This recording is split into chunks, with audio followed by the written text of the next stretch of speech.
two criminal empires, one ruthless enemy, and a marriage neither of them chose. She built her father's empire from blood and grief at 19 years old. He clawed his way from an orphanage to the most feared throne in Asia. Now the same Russian syndicate is burning both of their worlds to the ground, and the only weapon their dead fathers left behind is each other. If you have ever watched two wolves forced to share a cage, you already know this story will not end quietly. Stay until the last second, hit that like button, and drop your city in the comments. Let me see exactly how far this story has traveled. Shit. The call came at 3:47 in the morning. Nya Okoye did not sleep the way ordinary people slept. She dozed in 2-hour increments, fully clothed on top of her duvet, phone face up on the pillow beside her, one ear always half-tuned to the building around her. 6 years of running the Okoye syndicate had burned ordinary rest out of her nervous system the same way a long fever burns out a person's appetite, gradually, completely, without warning, until the absence felt normal. So when the encrypted line buzzed at 3:47, she was already sitting up before the second vibration. "Talk," she said. The voice on the other end belonged to Dio, her head of intelligence. 43 years old, former British military intelligence, 2 decades loyal to her father before he passed, and then loyal to her by default. Or by choice, she had never been entirely sure which. His voice that night had a particular quality she recognized immediately. Not panic. Dio did not panic. Something quieter than panic and considerably more dangerous. "The Rotterdam shipment is gone," he said, "all of it. 42 containers, 12 crew members. Port Authority found the dock empty at 2:15. The harbor master is dead. Our contact inside customs stopped answering at midnight." Naya pressed the heel of her hand against her sternum. "The crew. Nothing recovered yet." "Who?" Dio paused a half-second too long. "Same signature as Antwerp. Same as the Berlin warehouse in March.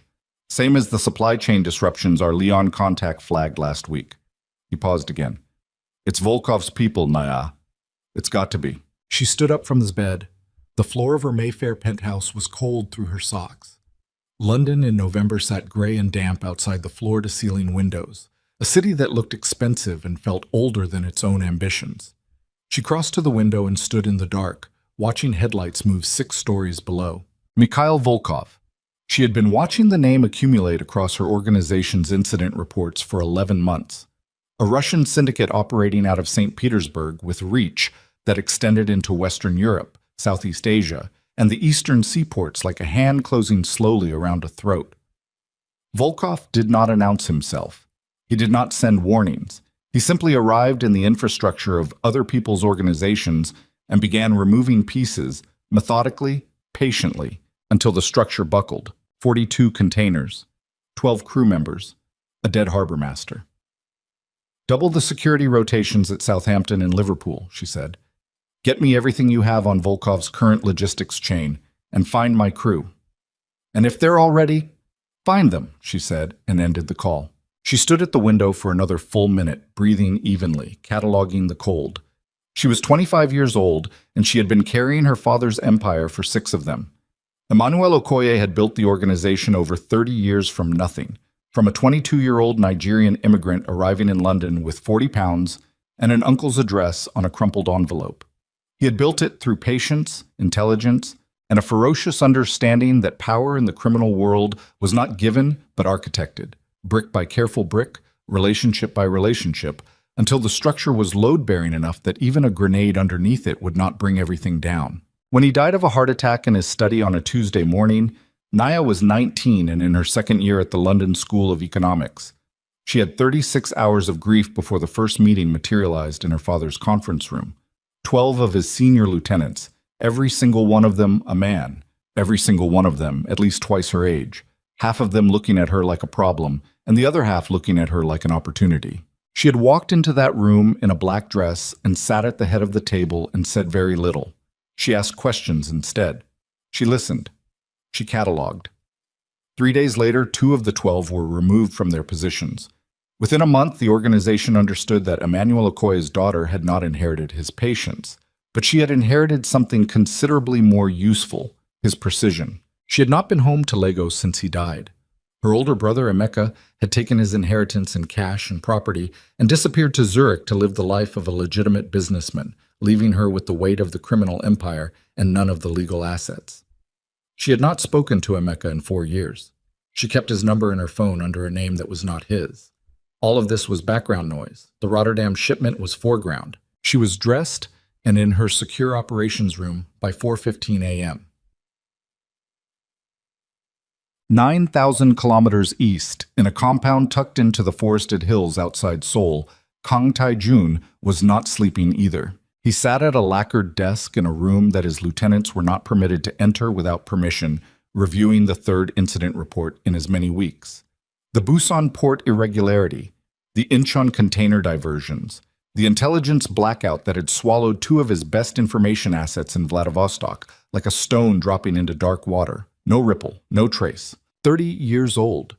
Former street fighter, former enforcer, former ghost of the Seoul Underground who had appeared from nowhere at 22 and begun dismantling the competing organizations around him with the methodical quiet of a man who had been planning it since childhood.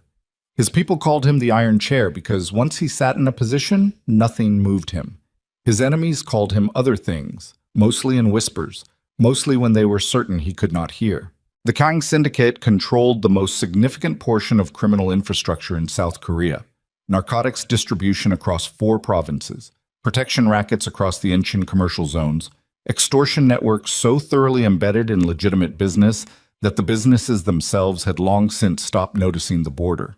He had built it from enforcers' wages and borrowed knives, from years sleeping in the back rooms of other men's gambling dens, from a childhood at the Gwangju Municipal Orphanage that had taught him one lesson with extraordinary thoroughness. No one was coming to save him. No one had ever come. No one ever would. So he had saved himself. And then he had built something that could not be taken. Except now something was trying to take it. His head of intelligence, a former National Intelligence Service analyst named Park Sung-jin, had presented the Volkov dossier 48 hours ago. Sung-jin was not a man who exaggerated. He presented facts with the same flat economy he used for everything else, and the fact he had presented were Volkov's syndicate had been systematically probing Kang's syndicate infrastructure for 8 months. The probes were too precise, too patient to be random. Someone was mapping them. They are preparing, Sung-jin had said. Not attacking yet. Mapping. When they know the geography well enough, they will attack everything simultaneously. Tae-jun had listened to this without expression. He had a particular way of absorbing bad information. His face went absolutely neutral, like a surface cleared for writing, and he sat very still and his eyes did not move. His lieutenants found this more frightening than anger. Anger at least had a temperature. He set the report down on the desk now and pressed his thumb and forefinger against the bridge of his nose. It was the simultaneity that troubled him most. The idea that Volkov was not coming for him specifically, but was building something large enough to hit multiple targets at once, which meant the Okoye syndicate in London was likely also under surveillance, which meant he was not dealing with a regional threat, but a coordinated international campaign from an organization with resources that dwarfed anything operating out of St. Petersburg 3 years ago. Volkov had grown very large very quickly. That required either extraordinary luck or extraordinary backing.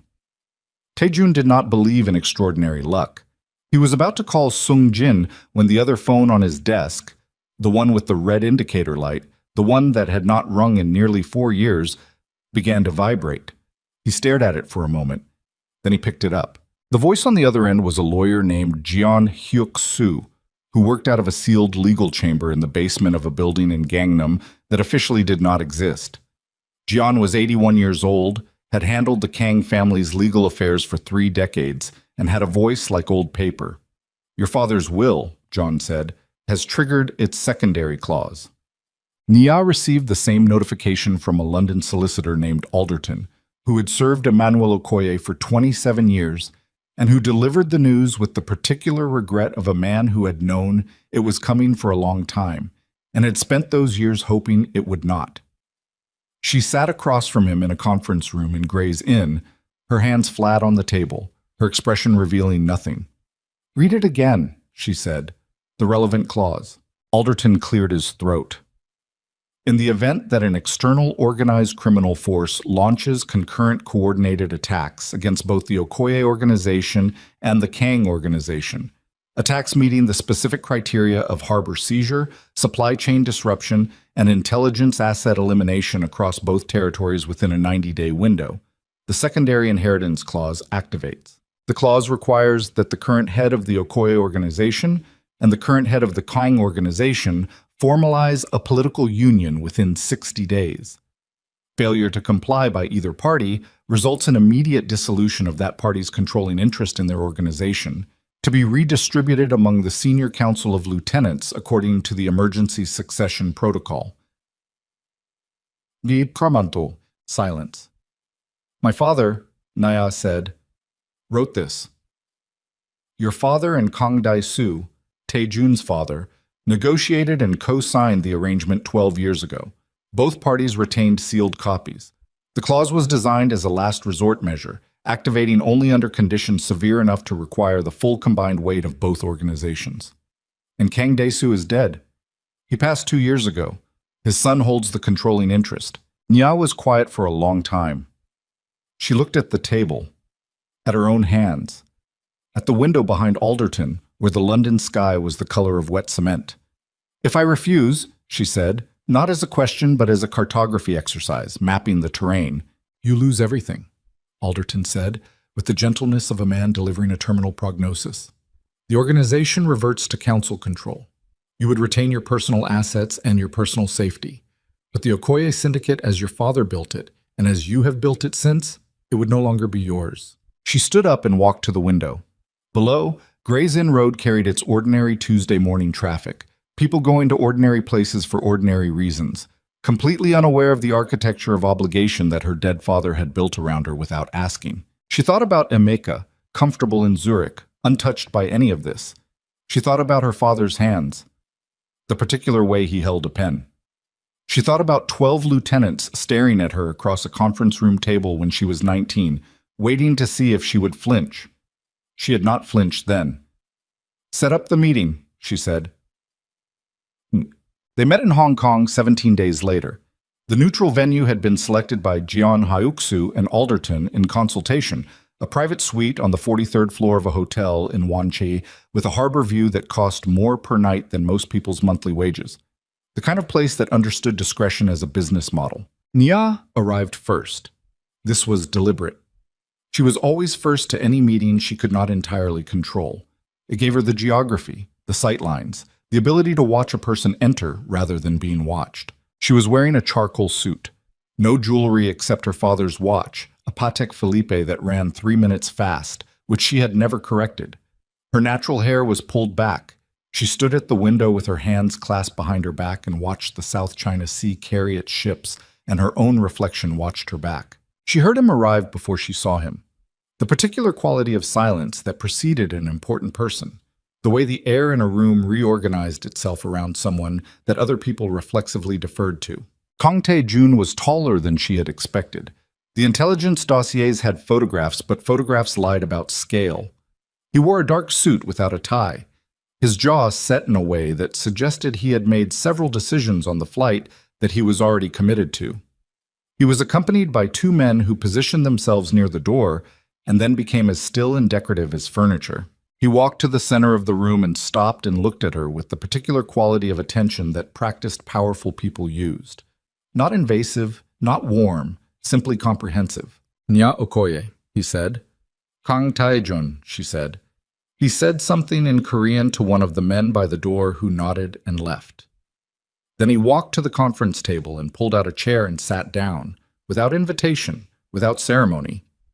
She watched this. You seem comfortable, she said, for someone who flew 13 hours to a meeting he did not want. I'm always comfortable, he said. His English was precise, inflected with something that was not quite an accent, but a particular weight on certain syllables. Comfort is a discipline.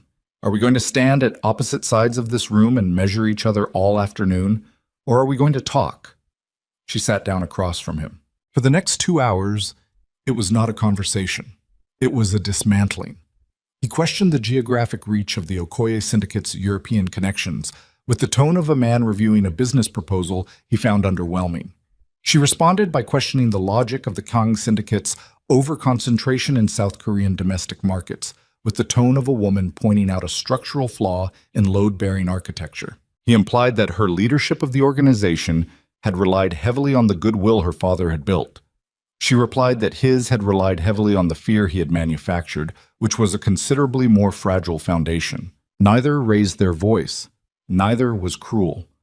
But neither gave an inch, and the room grew progressively colder despite the November harbor light. At one point he said, "You inherited a machine and are running it on its existing fuel." At one point she said, "You built a cage and you are confusing it for a kingdom." By the third hour they had abandoned the pretense of professional review and were simply bluntly arguing about the marriage clause, about their respective fathers' arrogance in writing it, about what it meant to have an obligation imposed on you by a dead person who had loved you and in loving you had also presumed to own your future. It was during this argument, unexpectedly, that the first honest thing happened. Taejun stopped mid-sentence. He looked at her with something that was not quite respect, but was adjacent to it, in the neighborhood, close enough to distinguish from what had come before. "You are angry," he said. "Aren't you?" she said. "Yes," he said. And that was all. One syllable, with all the weight of a man who rarely admitted anything aloud, dropping it onto the table between them like a stone. The silence after it was different from the silences before. They signed the marriage contract at 11:47 p.m. that night. Nia's hand steady, Taejun's unreadable. The lawyers witnessed. The two of them did not speak again that evening. They returned to separate suites and separate phones and separate empires still bleeding under the same invisible hands. But Nia stood at her window at midnight, holding her father's watch and listening to the harbor, and understood that the life she had been living, alone, armored, self-sufficient, had just changed its shape. She did not know yet into what. What she knew, lying awake at 2 a.m. while London bled 9,000 kilometers west and Seoul bled 9,000 kilometers east, was that the next move was not hers and not Taejun's. It belonged to Mikhail Volkov. And Volkov, whoever had built him and however much money stood behind him, was already in motion. The Rotterdam crew was still missing. The Busan port contacts had gone silent. And somewhere in the intelligence architecture of both empires, there was a fracture, a crack that someone had found and was quietly, patiently prying open, that neither she nor Taejun had located yet. She closed her eyes. 3 minutes fast. Her father's watch ticked against her palm. Somewhere on the other side of the hotel corridor, she was certain Kang Taejun was not sleeping either. The wedding happened on a Saturday. Seoul in late November carried a particular kind of cold that Nia had not anticipated. Not the damp, bone-settling cold of London, but something drier and sharper, a cold with edges, the kind that found the gaps in your clothing and reminded you they were there. She stood in a dressing room inside Taejun's estate, while two women she had never met adjusted the collar of a dress she had not chosen. And she looked at her own reflection with the detached attention of someone examining a photograph of a stranger. The dress was white, traditional in silhouette, expensive in fabric selected by Taejun's head of household staff with the careful neutrality of someone who understood they were navigating a minefield of cultural expectation and had chosen to split the difference as cleanly as possible. It fit her perfectly, which meant someone had obtained her measurements without asking, which meant someone on her own staff had provided them, which meant the Kang organization had tentacles inside her operation longer and deeper than she had known. She filed that away. Not with panic, with the cold taxonomical precision that had kept her alive for 6 years. Dio stood near the door, arms crossed, watching her with the expression he wore when he had opinions he had decided not to voice. "Say it," she told her reflection.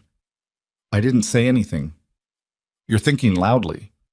He was quiet for a moment, then, "You don't have to do this." "Yes," she said, "I do." Alderton's interpretation of the clause could be challenged with enough Dio. She turned from the mirror. "If I challenge the clause and lose, I lose everything. If I challenge it and win, I spend the next 2 years in litigation while Volkov dismantles both our organizations piece by piece because we were too busy fighting each other's lawyers to notice. Either outcome is worse than this."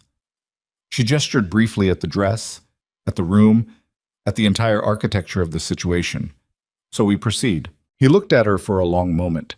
He had the face of a man who had learned a long time ago that caring about someone in their position was a liability and had never quite managed to stop doing it anyway. "He's not your father," Dio said. "I know that. I mean, he is not going to protect you the way your father did. He's going to protect the alliance. That's different." "I know that too." She turned back to the mirror. "That's why I'm going to protect myself." Swan. The ceremony was attended by 41 criminal organizations, not their legitimate representatives, not their public faces. The actual people, the ones whose names appeared in classified intelligence files in 6 countries, the ones whose photographs were pinned to boards in basement offices in Europol and Interpol and the Korean National Intelligence Service.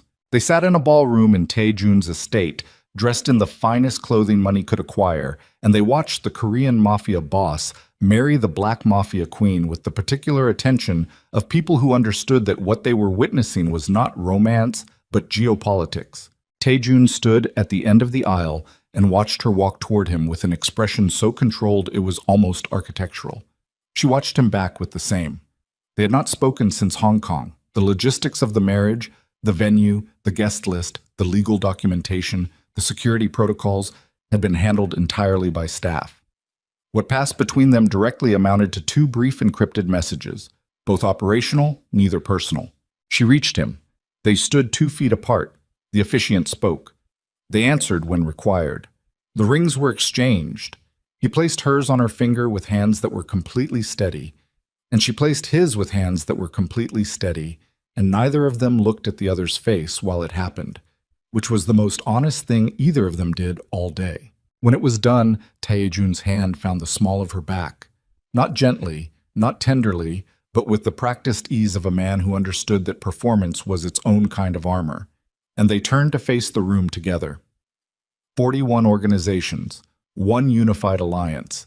The applause was enormous. The estate was a compound, not a house. 17,000 square meters of walled property in the hills north of central Seoul.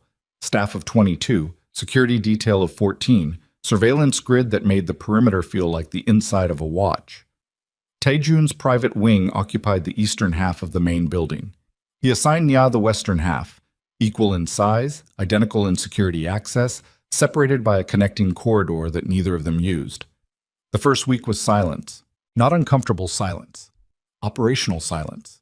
They were both people who generated enormous amounts of work regardless of physical location, and they generated it from opposite ends of the compound with the focused independence of parallel rivers that happened to share a watershed. Meals were the exception. Twice daily, by mutual unspoken agreement, they ate in the main dining room, across from each other, with nothing between them except food and the sound of cutlery. On the 4th night, Taejun said, "Your Rotterdam crew." She looked up from her phone. 3 of them were recovered 2 days ago by Interpol from a warehouse in Antwerp, alive. Sungjin's people flagged it before your intelligence team did. He said this without emphasis, without editorial, simply as information transfer. "I thought you should know immediately rather than through channels." She put the phone down. "Why did your people flag it before mine?" "Because I redirected 2 of our European intelligence assets to monitor Rotterdam specifically after our meeting in Hong Kong." He picked up his chopsticks. "Your network has a gap in the Belgian coverage zone. You know this. I know it. I've been building the coverage. It's taking too long." "I'm aware of that." He looked at her. Something passed across his face that was not quite irritation and not quite respect. "I'm not criticizing." "You are, but it's accurate, so I'm not going to argue it." She picked up her own chopsticks. "Thank you. For the crew." A pause. He gave a brief nod. They ate the rest of the meal in silence, but it was a different silence than the ones before. It had, very slightly, less temperature. The first real fight happened on day 9. Nya had scheduled a return to London. 3 days, a series of meetings with senior lieutenants, a renegotiation of terms with the French distribution network, a site assessment for the expanded Southampton operation. Operational necessity. She had informed Taejun's chief of staff, not Taejun directly, because it was her schedule and she did not require his approval. He found her in the corridor outside her wing at 7 in the morning, already dressed for travel, carry-on packed and waiting by the elevator. "You're leaving," he said. Not a question. "3 days," she said. "London. I have meetings." Volkov's people hit a Marseille supply node yesterday. 2 dead. One of them was your contact. She already knew. Dio had called at 5:30. "I know." "Then you understand why—" "Why what?" She turned to face him fully. "Why I shouldn't go to my own organization to manage a crisis. Help me understand the logic." His jaw tightened. A small motion, barely visible. "The threat level in Western Europe is elevated. You're the primary target of an active syndicate campaign. If Volkov's people confirm your location in London, then they will discover that I handle active syndicate campaigns for a living." She picked up her bag. "I've been running this organization for 6 years without a guardian, Taejun. I don't need one now." "I'm not offering to be your guardian." His voice was even, carefully, deliberately even. "I'm telling you that our security protocols require advanced coordination when either principal travels to a high-risk zone. That's a mutual obligation, not a personal one.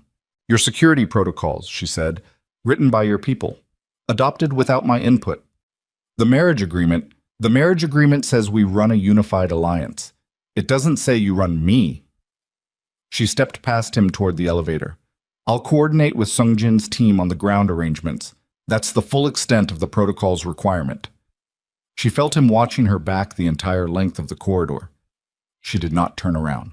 But she was in London by early afternoon. The meeting with her senior lieutenants was in a private room above a restaurant in Clerkenwell that she had used for years.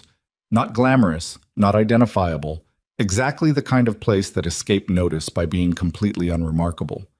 9 men and women around a table, people who had served her father and now served her, people whose livelihoods and families and personal safety were braided into the health of the organization in ways that could not be cleanly separated. She briefed them on the marriage alliance, not emotionally, factually.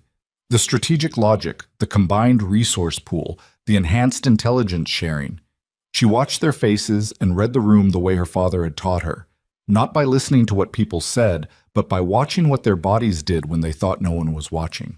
Chidi, her deputy director of operations, 47, former Lagos Street Network, loyal to her father before her and loyal to her through sheer force of demonstrated competence on her part, sat with his hands very still on the table and looked at her with an expression she had seen on him before and did not entirely like.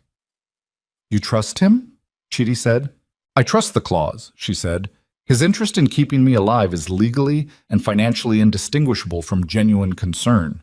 The practical outcome is the same. And if his interest and your interest diverge, then we'll have a different conversation." She moved on to logistics. The afternoon was a relay of operational meetings, each one dense with the specific granular detail of an organization under pressure.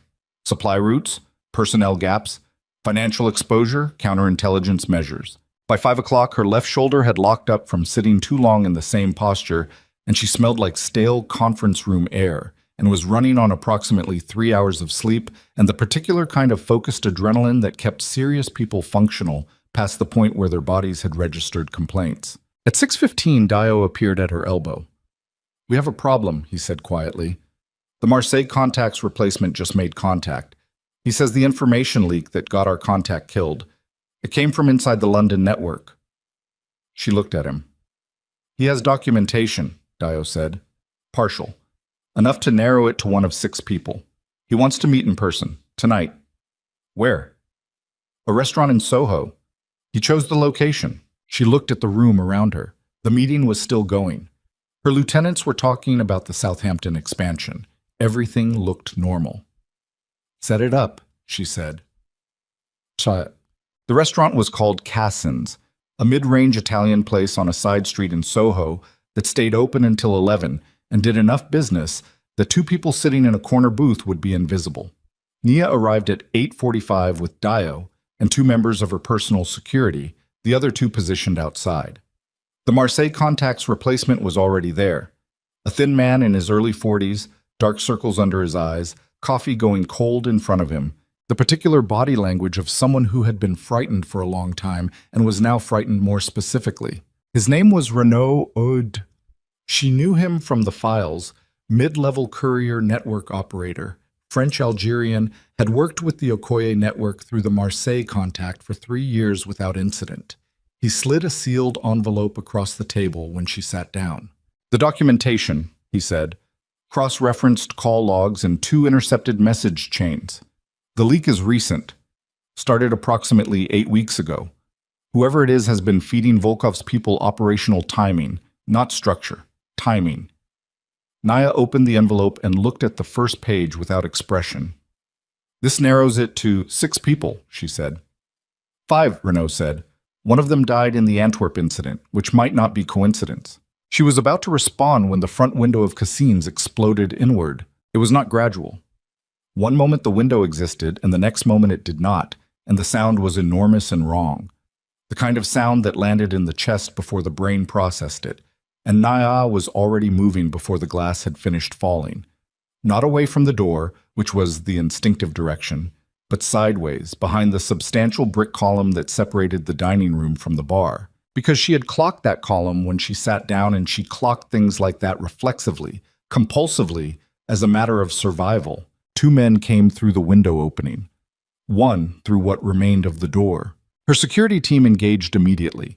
She heard the sounds of it, the specific compressed violence of people who knew exactly what they were doing, short and functional and brutal. Dio went left. She went right, around the column, and the man who had come through the door was already turning toward her, and she took that momentum and redirected it, using his own forward motion to put him off balance before he had fully processed what was happening. And then she put him on the floor with the practiced efficiency of someone who had trained for this since she was 16 and had needed it in the real world more times than she wanted to count. It was over in under 40 seconds. 3 attackers. Her 2 inside security were standing. Dio was standing. Renaud had taken a graze across his left arm and was pressed against the far wall, looking like a man who had stopped being surprised that his life was like this and had moved through surprise into something closer to exhausted resignation. The restaurant was nearly empty. It was a Tuesday. The back tables had been booked out under a false name by Dio in advance. But the handful of other patrons were against the walls or under tables, and from outside she could already hear the first approaching sirens. 90 seconds, maximum, before Metropolitan Police.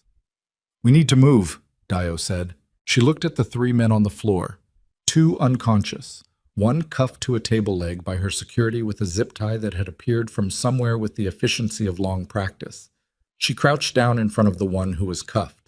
He was breathing hard. Eastern European features, she thought, or possibly Central Asian, tattoo visible at the collar. He looked at her with the unfocused defiance of someone running purely on adrenaline and training. "Volkov?" she said. He said nothing. "You have about 60 seconds before the police arrive, and this becomes their problem instead of mine," she said.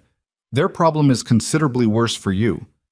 My problem at least involves a conversation." He looked at her.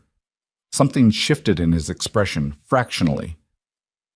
"Volkov," he said, and nothing else. She stood up. "Move," she told Dio. They were out the back before the first police car reached the street. She was back at the safe house in Mayfair by 10:15, jacket gone, the heel of her right hand stinging from the impact it had absorbed, running on pure focus and the acidic aftermath of controlled violence. Her phone showed 4 missed calls, 3 from Dio's backup line, 1 from a number she recognized immediately, Seoul. She looked at the missed call from Tae-jun's direct line for a long moment. Then she called Dio first, confirmed everyone was clear and uncompromised, initiated the internal investigation protocol that would begin working through Renaud's 6 names, and arranged for Renaud himself to be moved to a secure location. Then she called Seoul. He picked up on the first ring.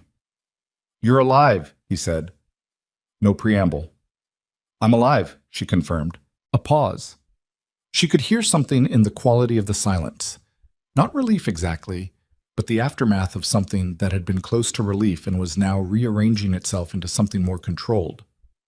"Our surveillance on your London perimeter picked up the Soho incident 40 minutes ago," he said. Sungjin flagged it immediately. "I've been—" He stopped. "What happened?" She told him. Factually, efficiently, the way she briefed her own lieutenants.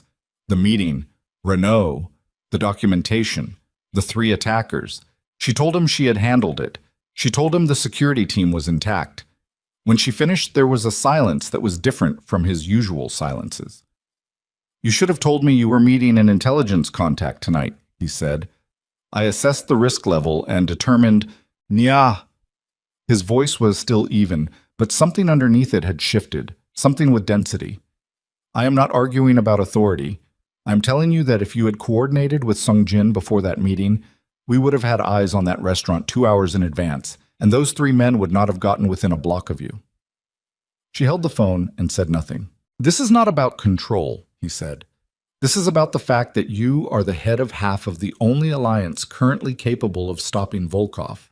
And if something happens to you, everything our fathers built, everything we agreed to, collapses. I am not protecting you. I am protecting the structure. Do you understand the difference?"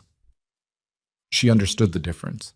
She had said almost exactly the same thing to Dio about him 2 weeks ago in a dressing room in Seoul. "Yes," she said. Another pause. "Are you hurt?"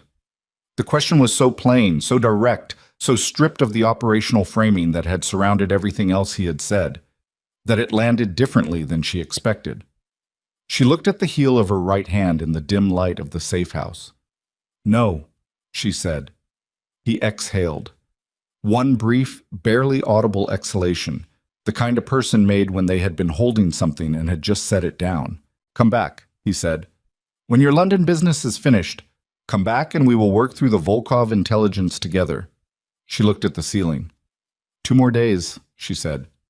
2 more days, he agreed, and ended the call. She sat with the phone in her hand for a long time after that, not moving, not thinking about the 3 men in Cassins or the envelope from Renault or the 6 names and the internal leak that was quietly bleeding her organization from the inside. She was thinking about the way his voice had sounded when he said, "Are you hurt?" The particular flatness of it that was not coldness, but something that had been stripped down to its essential weight, like a sentence with all the unnecessary words removed until only the one that mattered was left. She told herself it was the adrenaline, the residue of a violent evening rearranging her perceptions. She told herself she was reading something into a pragmatic question from a pragmatic man who had very practical reasons for needing her alive. She mostly believed it. Mostly. She returned to Seoul on the 3rd day, as agreed.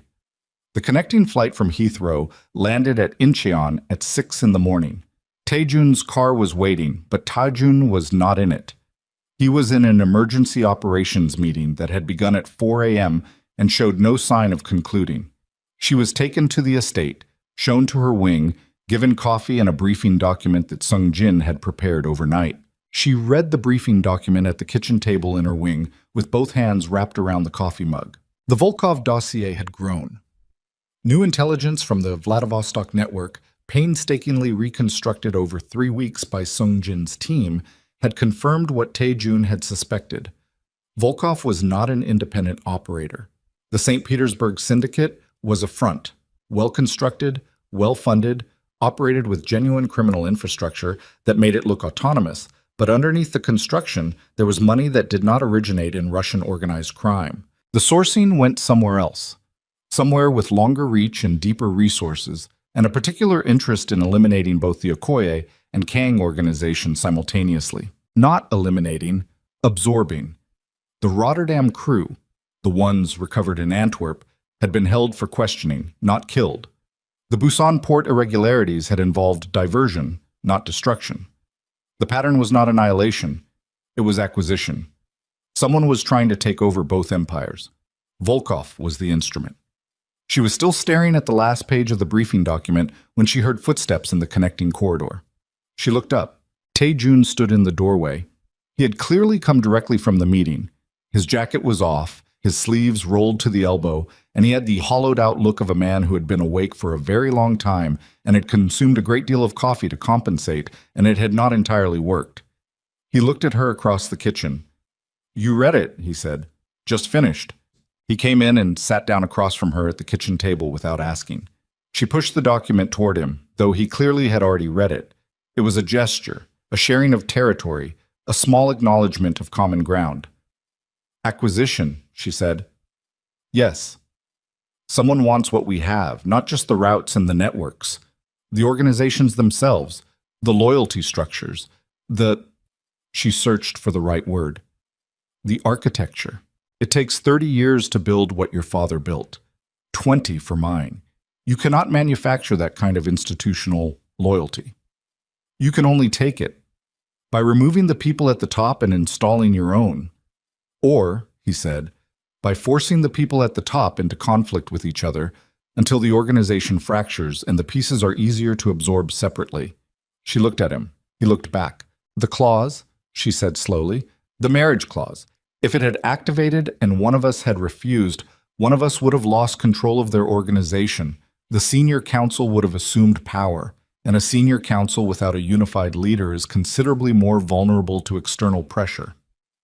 Our fathers built the clause to protect against exactly this scenario, she said, which means someone knew about the clause and structured the Volkov campaign specifically to trigger it, betting that one of us would refuse. His voice was entirely flat now. The operational flatness that she was beginning to understand was not coldness, but the sound of a brain running at maximum capacity. They wanted the clause to tear us apart instead of bind us. The kitchen was very quiet.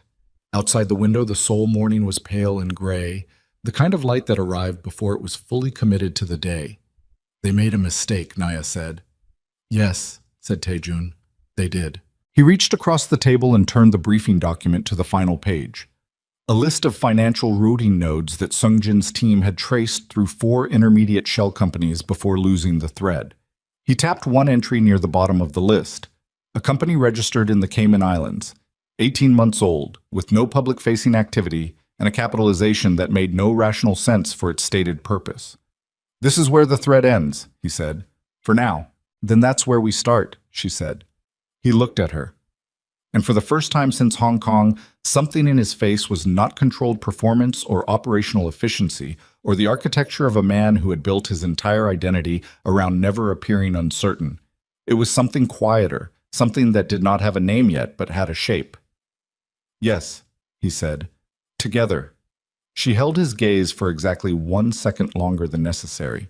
Then she looked back at the document because she was a practical woman and there was work to do. And whatever had just crossed the kitchen table between them was something she was not ready to name either. But it was there. And they both knew it. And somewhere, in an office she could not yet locate, belonging to a person whose name she did not yet know. Someone was watching 2 people who were supposed to be enemies becoming something more dangerous than allies, and beginning, very quietly, to panic. The Cayman Islands company had a name, Meridian Structured Assets, LLC. It had taken Sungjin's team 11 days to find it, and another 4 to understand what they were looking at. Nia and Taejun had spent those 15 days in a rhythm that neither of them had anticipated and neither of them discussed, working from the same table in the estate's secure operations room, eating at odd hours, sleeping in short intervals, building the intelligence picture together, the way you build a structure in the dark, by touch, by feel. By the slow accumulation of pieces that eventually became a shape you could recognize. The shape was worse than either of them had expected. Meridian Structured Assets was not a shell company in the traditional sense. It was a collection vehicle, designed not to hide money, but to consolidate organizational assets from multiple criminal networks simultaneously. The financial architecture was elegant in the way that genuinely dangerous things are elegant, simple underneath all the complexity, ruthlessly functional, built by someone who understood that the most effective traps are the ones that look like something else entirely until the moment they close. Sungjin laid it out on a Tuesday morning, standing at the head of the operations table with the particular stillness of a man who had been sitting on bad information long enough that delivering it had become a relief. Meridian has absorbed, wholly or partially, 7 criminal organizations in the past 22 months, he said. 3 in Eastern Europe, 2 in Southeast Asia, 1 in West Africa, 1 in Australia. In each case, the methodology was identical. Extended pressure campaign, supply disruptions, intelligence leaks, key personnel eliminations, until the organization's leadership was destabilized. Then acquisition offers made to the senior council during the power vacuum. Nia looked at the map on the screen. 7 markers. 7 organizations that no longer existed in their original form. The West African Network, she said. Which one? Sungjin looked at her with a fractional hesitation that told her the answer before he gave it. The Ibarra Syndicate, he said. Lagos-based. Dismantled 14 months ago. The Leadership Council accepted the Meridian acquisition terms after their principal died under, he paused, under circumstances that were ruled a cardiac event. The room went very quiet. Naya heard her own heartbeat for a moment, distinct and too loud. The Ibarra Syndicate, Lagos. 14 months ago. She knew the name from her father's correspondence, a competing organization, yes, but one Emmanuel Okoye had maintained a careful peace with for over a decade. She knew the principal had died. She had noted it in her intelligence files as a regional development, a competitor's loss, something to monitor for ripple effects. She had not known about Meridian. She had not known the death was anything other than what it appeared. The cardiac event, she said. Her voice was completely level. Was it natural? Sungjin held her gaze. We cannot confirm either way with current evidence. Taejun, seated to her left, was very still. She did not look at him. She looked at the map. 7 markers. How long, she said, until they make the acquisition offer to our senior counsels? Based on the pattern timeline in the other cases, Sungjin checked his notes. Approximately 6 to 8 weeks. Possibly less, given that you have already formed the alliance. The alliance complicated their timeline. They expected the marriage clause to fracture both organizations. When it didn't, they accelerated. Who is behind Meridian? Taejun said. He had not moved. His hands were flat on the table. The beneficial ownership traces through 4 jurisdictions and terminates in a nominee structure. We cannot confirm the individual. However, Sungjin pulled up a secondary document. The legal framework for Meridian was drafted by a firm in Geneva.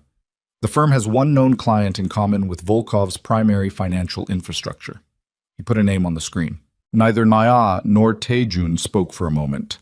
The name belonged to a man they both knew by reputation, a legitimate businessman, publicly, with the kind of profile that showed up in economic forums and charitable foundation announcements and the guest lists of political summits. A man whose public legitimacy was so thorough and so long established that the idea of him as the architect of a criminal acquisition network operating across 4 continents was either completely absurd or the single most elegant camouflage Nia had ever encountered. We need more, Taejun said. We're working on it, Sungjin said. Work faster. Pata. That night was the first night they talked about something other than Volkov. It happened without design. It was past midnight, and the operations staff had cycled out, and it was just the 2 of them in the room, the remains of a meal on the side table, the city lights of Seoul visible through the reinforced windows in the distance. Naya had her jacket off and her sleeves pushed up, and she was running through the West African acquisition timeline on her laptop with the focused, repetitive attention of someone who was actually processing something else entirely. Taejun was at the far end of the table, reviewing Sungjin's financial analysis. And he looked up at some point and watched her for a moment and said, When did your father die? She stopped typing. 6 years ago, she said. Heart attack in his study. Tuesday morning, she paused. He was 61. A silence. Mine was 58, Taejun said. Complications after surgery, 2 years ago. He looked back at his documents. He knew he was dying for about 8 months before it happened. He did not tell me until the last 3 weeks. Why not? Because he knew I would stop working and come home. And he did not want me to stop working. He thought, his jaw moved. He thought the work was more important than the time. Naya looked at him across the length of the table. Was he right? She said. Taejun considered this with the seriousness of a man for whom the question was not rhetorical. No, he said finally. He was not right about that. She looked back at her laptop. My father was right about almost everything, she said. That's the worst part. Even this. She gestured at the room, at the compound, at the entire apparatus of their arranged situation. Even this was right.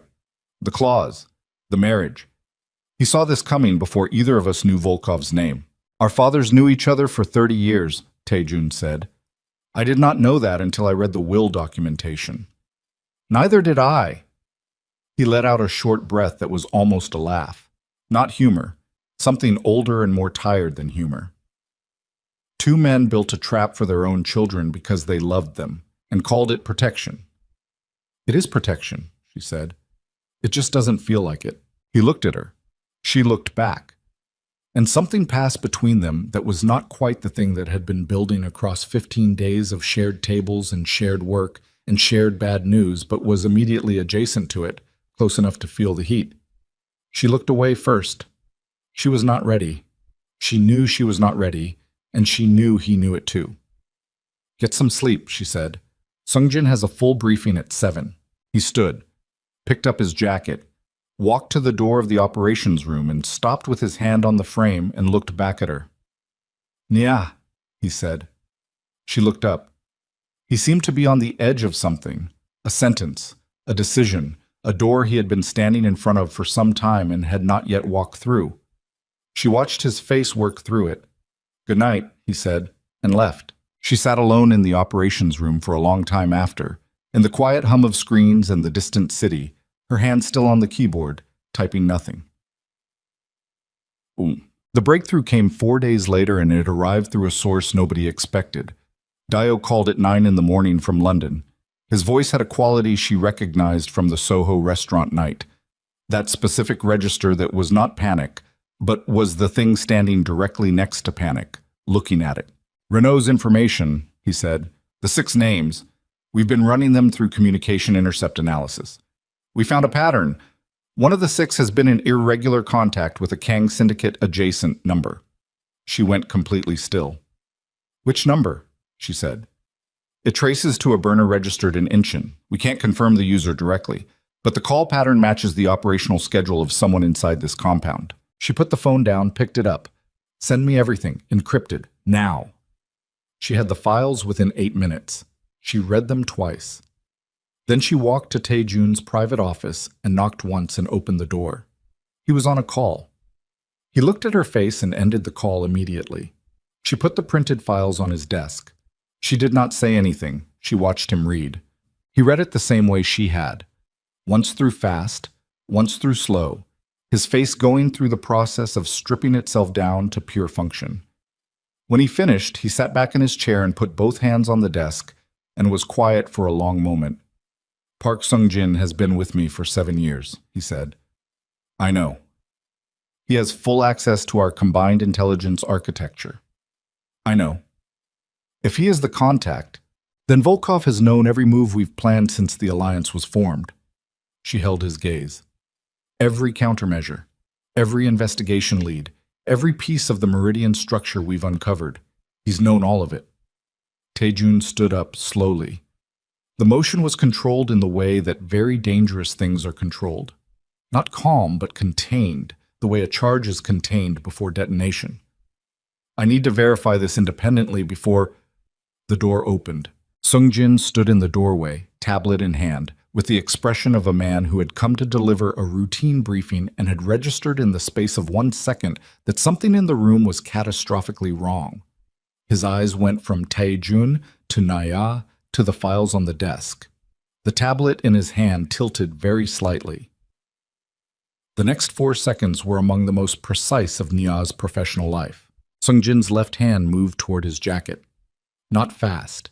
Not the motion of an experienced fighter, but of a man whose instinct was overriding his training.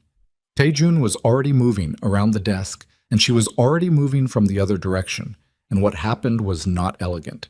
It was fast and brutal and functionally effective, and ended with Sungjin against the wall, with Taejun's forearm across his chest, and Nia's hand on the wrist that had been moving toward the jacket. She reached into the jacket herself. A phone. Not a weapon. A burner phone, separate from his issued device, the kind of phone that did not exist in any personnel inventory. She held it up. Sungjin's breathing was very loud in the sudden silence of the room. Taejun looked at the phone. Then he looked at Sungjin, and whatever was in his face at that moment was something that Nia did not want to examine too closely, because it was the face of a man confronting the specific variety of pain that only becomes possible when you have trusted someone completely. 7 years, Taejun said. His voice was almost inaudible. Sungjin's jaw was working. He was not a fighter, and he was not going to fight. What he was doing was calculating. She could see it. Running through his options, finding them very limited, arriving at some interior decision. It wasn't, Sungjin started. Don't, Taejun said. One word. The weight of it closed the sentence. The interrogation took 3 hours. They used the estate's secure room, basement level, no windows, the kind of space that had been built for exactly this purpose and whose walls had absorbed a great many conversations that were never repeated anywhere else. Nia sat to one side. Taejun sat directly across from Sungjin. Two of Taejun's most senior security people stood near the door. What emerged over those 3 hours was a picture that was worse than either of them had constructed. Sungjin had been contacted 18 months ago. Not by Volkov, not even by Meridian directly. By an intermediary who had approached him with documentation relating to a debt Sungjin had accumulated during a period 3 years prior, a gambling problem that had been resolved quietly, that Taejun did not know about, that had been used as a lever to open the door and then held as a permanent handle. The intermediary had wanted initially relatively minor things: scheduling information, personnel movement patterns. Nothing that felt immediately catastrophic, and Sungjin had told himself the story that people tell themselves when they are doing something they cannot stop doing, that the damage was minimal, that he was managing it, that at some point the leverage would expire and it would end. It had not ended. It had expanded. By the time the Volkov campaign began, Sungjin was providing full operational intelligence, investigation leads, countermeasure strategies, the details of the Meridian research as fast as he compiled it. The Soho restaurant, Naya said at one point, her voice very quiet. The 3 men who came through the window. Sungjin looked at the table. Did you arrange that? She said. A pause that lasted long enough to be its own answer. I provided the location and the timing, he said. I did not... He stopped. I was told it would be a warning, not an assassination attempt, she said. He said nothing. She looked at her own hands on the table. 3 attackers, 40 seconds. If she had been slower or seated differently, or if Dio had positioned himself to her right instead of her left, she looked up at Taejun. He was looking at her with an expression she had never seen on him before. Not the stripped-down operational focus, and not the careful, controlled performance of a man managing his public face. Something rawer, something that had gotten past the armor. You knew about the restaurant before I told you, she said. Not to Sungjin, to Taejun. On the phone that night, you said your surveillance picked up the Soho incident. Yes, that surveillance intelligence came from Sungjin's network. A pause. Yes. So when you called, you had incomplete information. You didn't know if it was a warning or an elimination. You didn't know if I... No, he said. I didn't know. She absorbed this. The 2 of you continue, she said, and stood up and walked out of the room. She stood in the corridor outside for approximately 90 seconds. The corridor was empty. The basement level of the estate was quiet in the particular way of spaces designed to contain noise. The fluorescent lighting was the color of old bone. She pressed her back against the wall and breathed. 19 years old in a conference room full of men who wanted her position. 25 years old in a basement in Seoul with the architecture of everything she had built sitting directly on top of a fracture she had not detected. 12 crew members in Rotterdam. A dead harbor master. A contact in Marseille killed by information that had passed through this building. She had built her entire professional identity on the premise that she could see clearly, that her father's legacy was in safe hands because those hands were precise and disciplined and did not make the category of mistake that came from trust. She had trusted the structure, the combined intelligence apparatus, the 15 days of shared work at that table. She had let herself believe the picture they were building together was reliable. It had been compromised before they started. Every lead, every dead end, every piece of the Meridian structure they thought they had found. Volkov had known they found it, had known how far their knowledge extended and where it stopped, had probably adjusted accordingly, reinforcing the areas they were approaching, sealing the doors before they reached them. 6 to 8 weeks, Sungjin had said, until Meridian made acquisition offers to the senior councils, but Sungjin had given them that timeline, which meant Volkov had provided it, which meant the actual timeline could be anything. It could already be happening. She pulled out her phone and called Dio. Emergency protocol, she said. All senior council members are to be unreachable to any external contact until they hear from me personally. Use the verification phrase we established in November. Anyone who can't confirm the phrase is to be considered compromised. What's happened? I'll explain when I'm certain of the extent. Go. She called Chidi next. Same instruction. Then the three other senior figures in the London network who sat at the level where an acquisition offer would logically be directed. Each call took under 45 seconds. By the end of the fifth call, she had a partial picture. 4 of the 5 confirmed receipt and could verify the phrase. The fifth, a man named Ogenekaro, who ran the Southampton operation and whom she had known since he worked under her father, did not answer. She called 3 more times. On the 4th attempt, a woman's voice answered, a woman she did not recognize, who said nothing but breathed for 2 seconds before ending the call. Naya stood in the corridor with the phone at her side and the cold certainty spreading through her chest like something poured in at the collarbone and working downward. Southampton. The expanded operation. The one she had been discussing in that Clerkenwell meeting room 9 days ago, the details of which had been in Sung Jin's briefing notes by the following morning. She went back into the interrogation room. Tae-jun looked up when she entered. He read her face. Southampton, she said. They've moved on Southampton. Ogenekaro is not responding. Tae-jun stood immediately. Meridian's timeline, she said. It's not 6 to 8 weeks. It's now. They moved the moment they realized Sung Jin had been identified. She looked at him. This was the contingency. If the asset was burned, accelerate everything simultaneously before we could warn our organizations. The security people near the door were already in motion, reaching for phones. We need to contact every senior lieutenant in both organizations simultaneously, Tae-jun said. Right now. We have a verification problem, she said. Our communications infrastructure has been compromised. Any channel that ran through Sung Jin's network cannot be trusted.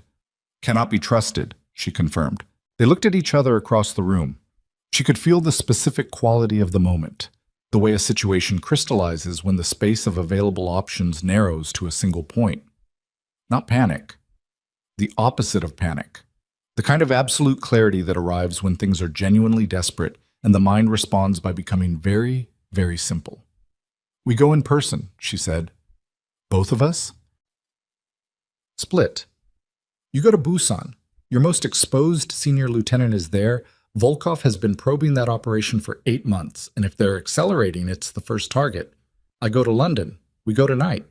He held her gaze. She could see him running the same calculation she was running, the risk of separating versus the risk of choosing one location over the other while the other burned. If we split, he said, we lose the security of combined personnel. We already lost it, she said. The security infrastructure was compromised. We're starting over from individual trust networks. Yours are in Busan. Mine are in London. We move faster apart than together right now. A pause. Short, but real. The weight of a man who had built his entire operational philosophy around control deciding whether the situation was exceptional enough to change the philosophy. 12 hours, he said. We are back in contact in 12 hours regardless of what has happened. Non-negotiable. Agreed. He moved toward the door, stopped, turned. In the harsh fluorescent light of the basement interrogation room, with the ruins of 3 hours of catastrophic revelation still in the air, he looked at her with the expression she had seen briefly in the kitchen, the one without architecture, without control, without the carefully maintained surfaces. He looked like a man who wanted to say something and had run out of time to say it. Be careful, he said. It was not the thing he wanted to say. She could tell, but it was what came out. You too, she said. He left. She heard his footsteps on the stairs, quick and decisive, going up and away. She stood in the interrogation room with Sung Jin, who was looking at the table, and the 2 security people who were looking at her. Secure him, she told them. Full isolation. No communication with anyone until I return. Then she walked out and up the stairs toward the world that was disintegrating around her, moving fast, already rebuilding the plan from the only material she had left, herself, and 12 years of her father's lessons, and whatever time remained before Meridian finished what it had started. Her phone buzzed in her hand as she reached the ground floor. A message from a number she did not recognize, routed through 3 anonymizing layers that her system flagged automatically. She opened it. 4 words. We need to meet. And below that, a 5th word that stopped her mid-step at the top of the basement stairs, that made her read it twice, and then a 3rd time, that sent something cold and structural moving through her that was not fear, but was the thing that lived directly underneath fear in the place where the deepest certainties were kept. The 5th word was a name, her brother's name. The name on the screen was Emeka. Nia stood at the top of the basement stairs for 3 full seconds, which was 2 seconds longer than she normally allowed herself to stand still when everything was on fire. The fluorescent light from below threw her shadow up the wall at a steep angle. The ground floor of the estate was moving. She could hear Taejun's people organizing rapid departure, vehicles being requested, the low urgent tones of men recalibrating quickly to a new operational reality. She read the message a 4th time. We need to meet. Emeka. Her brother had been in Zurich for 4 years. He had taken his inheritance and his legitimate businesses and his clean hands, and he had left. She had his number in her phone under a name that was not his because she could not look at his name without the specific variety of anger that came from abandonment dressed as choice. She had not spoken to him since a phone call 3 years ago that had lasted 4 minutes and ended with her saying things she had not retracted and him saying nothing and then the line going quiet. She forwarded the message to Dio with a single line. Trace the routing. Find the origin device. Now. Then she moved. The flight to London was 7 hours. She spent 5 of them working and 2 of them staring at the back of the seat in front of her with the message open on her phone, running through what she knew about her brother and what she did not know and what the gap between those 2 things might contain. Emeka Okoye, 31 years old, 4 years in Zurich with a legitimate import-export business that their father had seeded with legal capital before he died. Clean record. Public profile. The kind of man who appeared at Nigerian diaspora business forums and gave speeches about the importance of legitimate enterprise. She had monitored him because she monitored everyone, and everything she had found had confirmed exactly what he presented. A man who had walked away from the criminal world and intended to keep walking, except Meridian had a West African acquisition, the Ibarra Syndicate, Lagos, 14 months ago. And the Ibarra Syndicate had been her father's longest-standing regional competitor, the organization Emmanuel Okoye had maintained careful peace with for a decade, the organization whose principal had died of a cardiac event that Sung Jin could not confirm was natural. And Emeka had been in Lagos 14 months ago. She knew because she had a quarterly surveillance report that placed him there for 12 days in connection with a legitimate trade negotiation. She had noted it, filed it, moved on. She pulled the quarterly report now from her encrypted files and read it again at 37,000 feet with the cabin dark around her and the cold outside the window, absolute and total. 12 days in Lagos, during which the Ibarra principal died and the senior counsel accepted Meridian's acquisition offer. She closed the file. She did not sleep. Dio met her at the airport, not curbside, at the private aviation terminal, which meant the situation in London had escalated to a level where public exposure was a genuine concern. He had the look he wore when he had been awake for a very long time and had consumed the information equivalent of a natural disaster. Southampton, she said before he could speak. Ogenekaro is alive, Dio said. He's with us. His phone was taken by one of his own people, a man named Fasola, who has been in the organization for 8 months. Fasola made contact with someone on Ogenekaro's behalf last night, and the acquisition conversation began. Did Ogenekaro know? No. Fasola was operating independently. We have him now.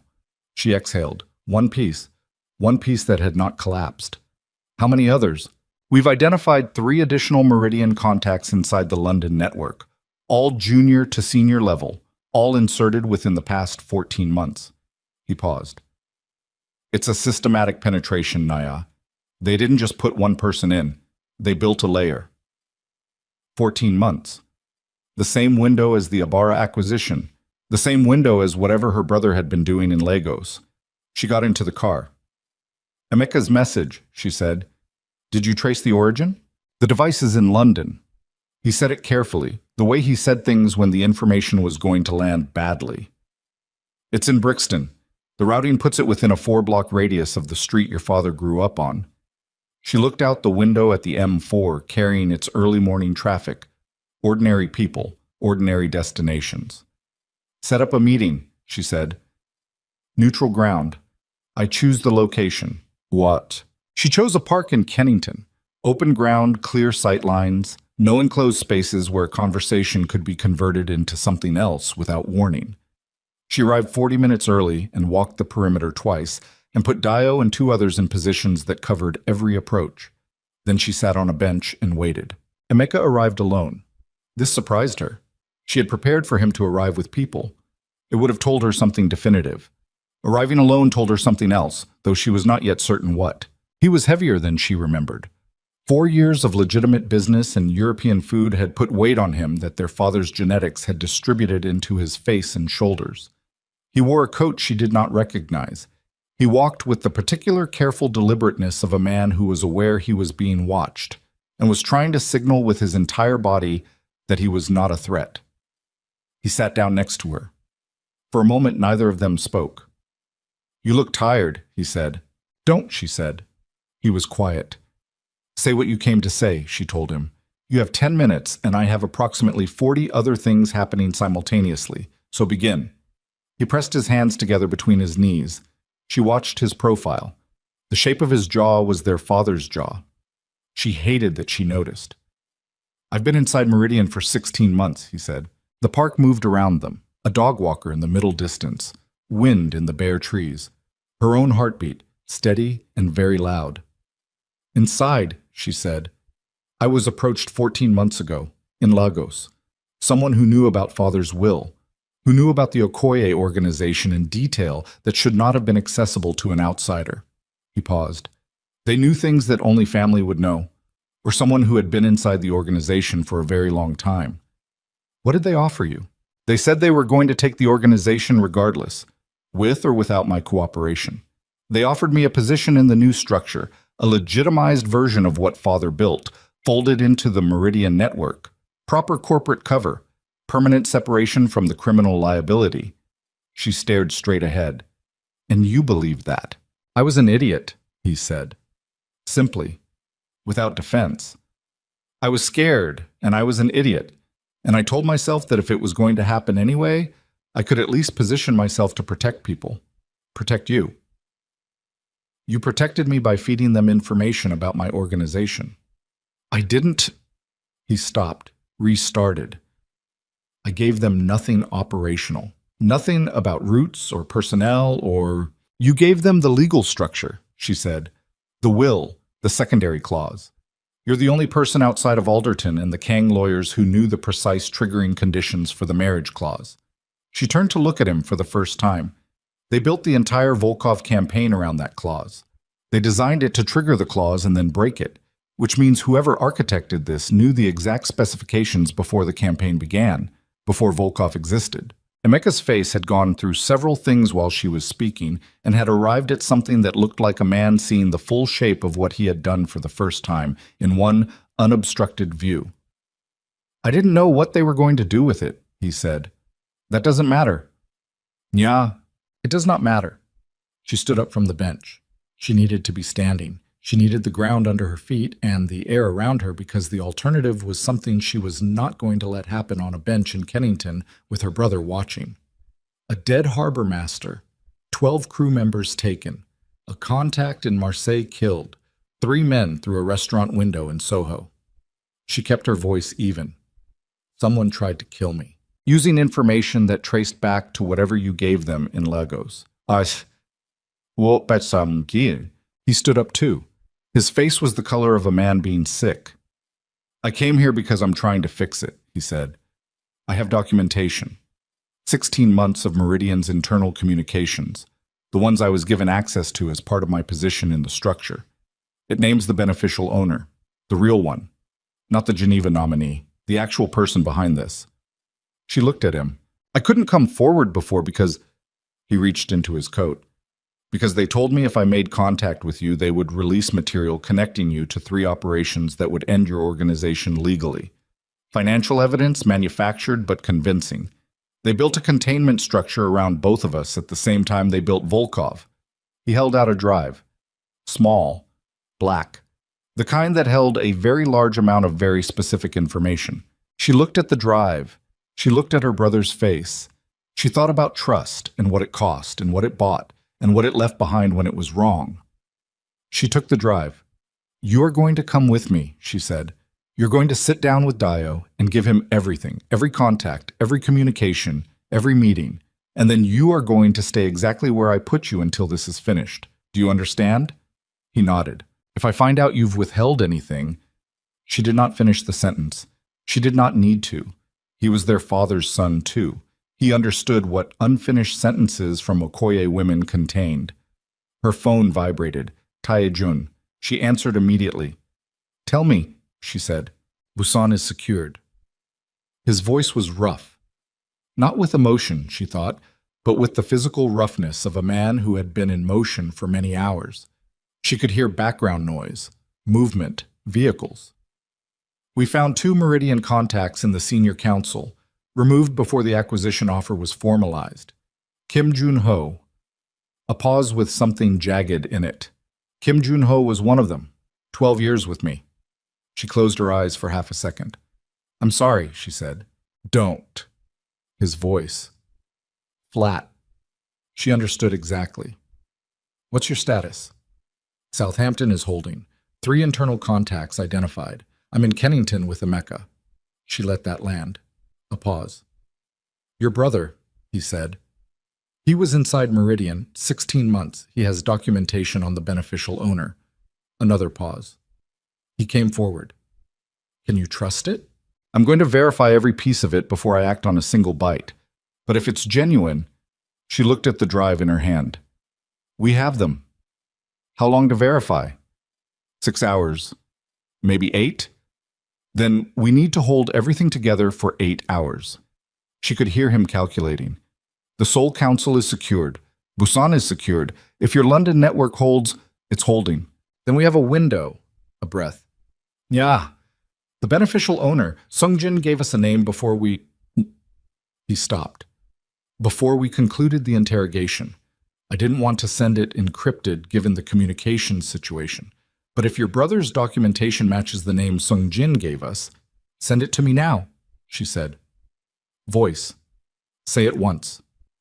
He said a name. She stood in the park in Kennington with the wind moving through the bare trees and the dog walker gone now, and her brother standing 3 feet away watching her face, and she heard the name and everything assembled. The name was not the Geneva nominee.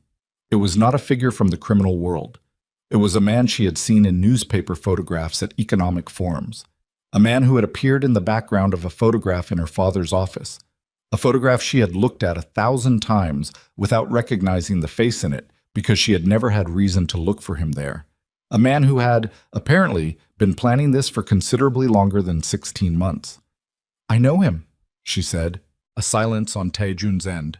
Then, "So do I." "We need to move tonight," she said. "Not tomorrow. Tonight.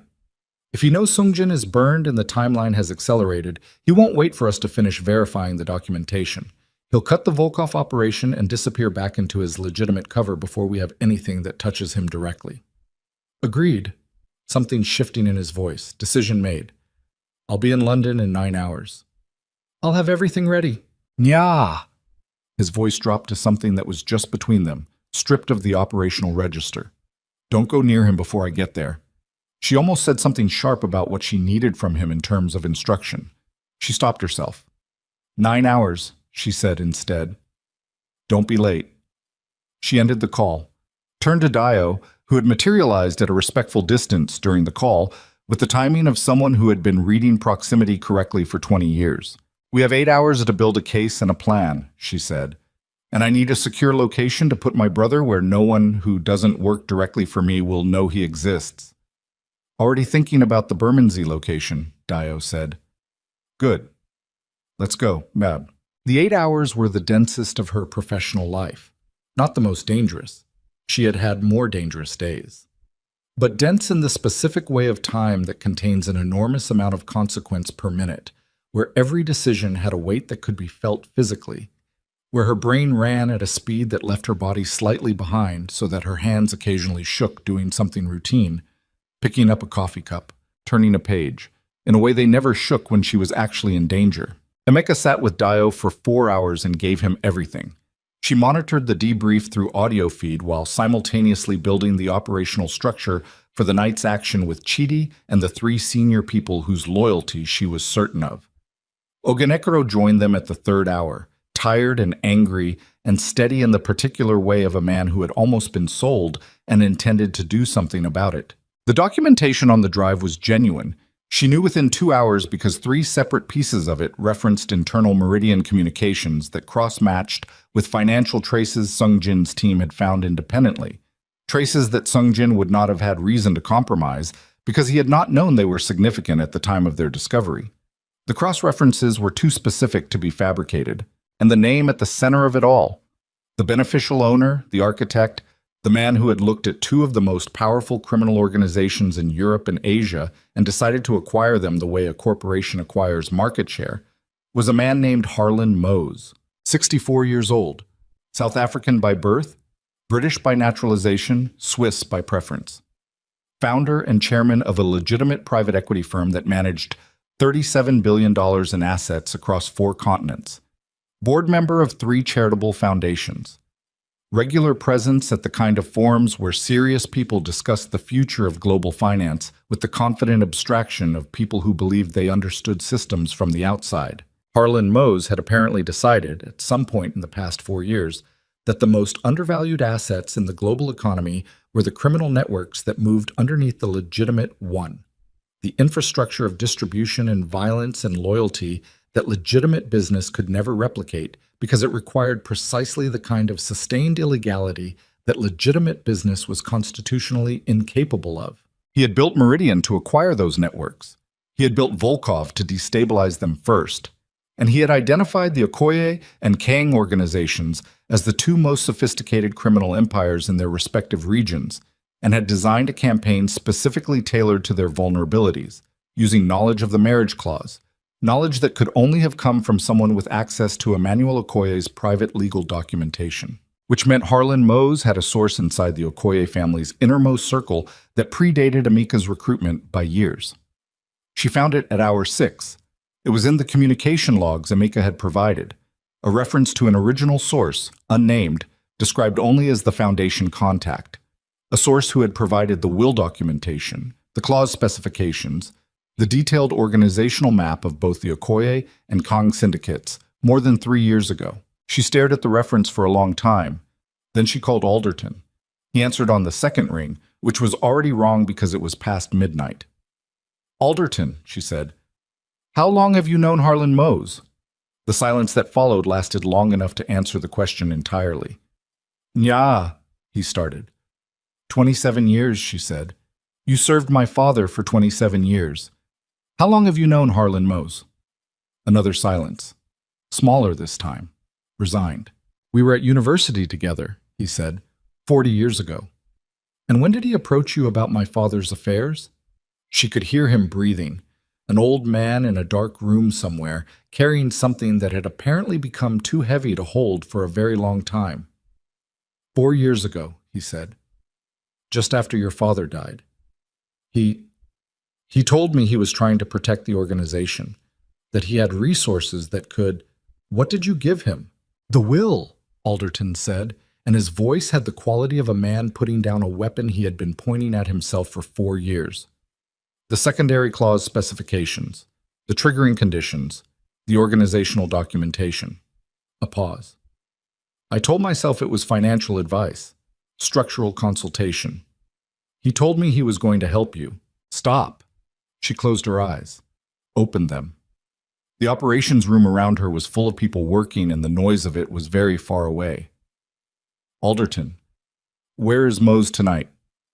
A pause. He has a residence in... Where is he tonight? He flew into London this morning, Alderton said. He called me. He said the situation was becoming complicated and he wanted to discuss contingencies. He's in London. Yes. She ended the call. Her phone showed a text from Taejun sent 40 minutes ago. Landing at Heathrow in 90 minutes. Where do you need me? She typed the address of the Bermondsey location. Then she stood up and looked at Chidi across the room and said, "We're moving in 2 hours. Get everyone ready." Taejun arrived at the Bermondsey location at 11:40. He came in with 2 of his people and stopped in the doorway of the main room and looked at the operational layout she had built. The maps, the documentation, the personnel positions, the 4-phase entry plan for a residential property in Kensington. And he looked at her. She was standing at the center table. She had been standing for approximately 4 hours. Her jacket was gone and her sleeves were pushed up, and there was a graze on her left forearm from a physical altercation during the extraction of one of the identified meridian contacts that she had not mentioned to anyone and had not had time to deal with. There was dried blood on her wrist that she had not entirely managed to clean. He crossed the room. He looked at her arm. "I'm fine," she said. He took her wrist, not roughly, not gently, with the same careful deliberateness he had used putting her ring on in Seoul, and looked at the graze with the appraising attention of someone assessing damage rather than expressing concern. Then he released her wrist. "Tell me the plan," he said. She told him. He listened without interrupting, which was something she had come to understand was a significant form of respect from him. The full, uninterrupted attention of a man who was genuinely processing rather than waiting for his turn. When she finished, he asked 3 questions. She answered all 3. He nodded once. "Emeka," he said, "in the back room. He's cooperating. Do you trust him?" She thought about this bench in Kennington, their father's jaw on a different face, 4 years of absence and 1 drive of documentation. "I trust what he gave us," she said. "I'll figure out the rest later." Taejun looked at her for a moment with that expression she had stopped pretending she didn't recognize, the one that lived underneath everything else he showed the world, that came to the surface occasionally in bad light when he was too tired to maintain the architecture. "After tonight," he said.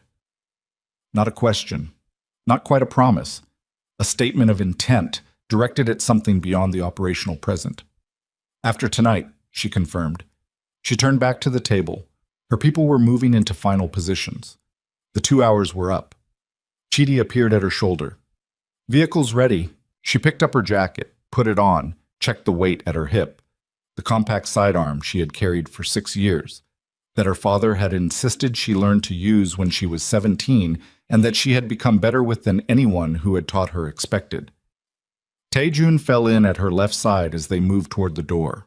Not behind her, not in front, exactly parallel. She had noticed over the weeks that he always positioned himself this way, not protective, not deferential, level, like a person who understood that the person next to them was exactly as dangerous as they were and found that not threatening but correct. Outside, the London night was cold and clear, the kind of clarity that came after the city had been rinsed by rain earlier in the evening and the streets had a wet sheen under the orange lights. 3 vehicles, 8 people plus the 2 of them. Enough. She got in the lead vehicle. Taejun got in beside her, Chidi up front. "Kensington," Nia said. The vehicle moved. Her hands were completely still in her lap. Her heartbeat was at exactly the rate she expected. Elevated, functional, the body doing what it was built to do when the thing it had been preparing for finally arrived. She stared at the road ahead and thought about her father in his study on a Tuesday morning, and Alderton across a conference table, and a white dress, and a Hong Kong window, and a kitchen table at dawn, and the way a man's voice sounded when he asked, "Are you hurt?" and had not meant it operationally. Beside her, Taejun sat with the same stillness, his jaw set, his hands quiet. The distance between them on the back seat of the vehicle was approximately 8 inches. She was aware of every millimeter of it. "When this is over," she said, not looking at him, watching the road, "I am going to sleep for approximately 16 hours. 14, he said. "We'll have documentation to file by hour 15. 16, she said. A pause. 15 and a half, he said. She almost smiled. Did not quite. Filed it away. Ahead, through the windshield, the lights of Kensington began to resolve out of the general London dark. A residential street.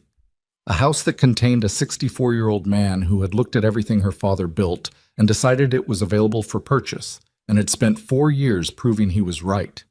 He had been right about almost everything. He had been wrong about one thing. He had not accounted for what happened when two people who were supposed to destroy each other decided instead to do something else entirely. Chidi said quietly from the front seat, 2 minutes. The vehicle slowed. Nya Okoye checked her weapon, put her hand on the door handle, and waited for the vehicle to stop. The house in Kensington was a Georgian terrace, 4 stories, cream-painted facade gone gray in the night. The kind of property that cost what small countries cost and wore its price with the understated confidence of old money that had long since stopped needing to announce itself. The lights on the second floor were on. One ground floor window showed the dim blue white of a screen. Someone was awake inside, working or waiting or both. Nia's vehicle stopped 20 meters short of the property. The other 2 stopped behind it. No doors opened immediately. 8 seconds of stillness while everyone inside listened to the street, read the perimeter, confirmed what the advance team had already radioed in.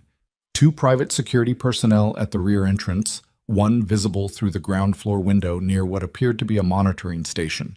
The rest of the house showing no additional movement. Harlan Mose had 3 personal security. He had not increased the detail, which meant either he did not know how close they were, or he was operating on the assumption that his legitimate public profile was sufficient insulation. That assumption was the last mistake of a man who had made very few mistakes across a very long and careful campaign. Rear team goes in 30 seconds before us, Naya said quietly. I want the monitoring station offline before the front door opens. Chidi relayed it. The confirmation came back in 12 seconds. She opened her door. The Kensington street received them without drama. London at midnight absorbing 8 people moving with purpose the way it absorbed everything else, with the vast indifferent capacity of a city that had seen a great many things and had opinions about very few of them. She moved with Tai Jun at her left and Chidi at her right, and 2 of Tai Jun's people flanking wide, and they covered the 20 meters in the kind of focused quiet that had nothing theatrical about it, just the compressed silence of people who were very good at this doing the thing they were very good at. The front door took 11 seconds. One of Chidi's people had the mechanism and the knowledge, and the door opened inward without noise, and they were inside. The monitoring station went down in the same moment.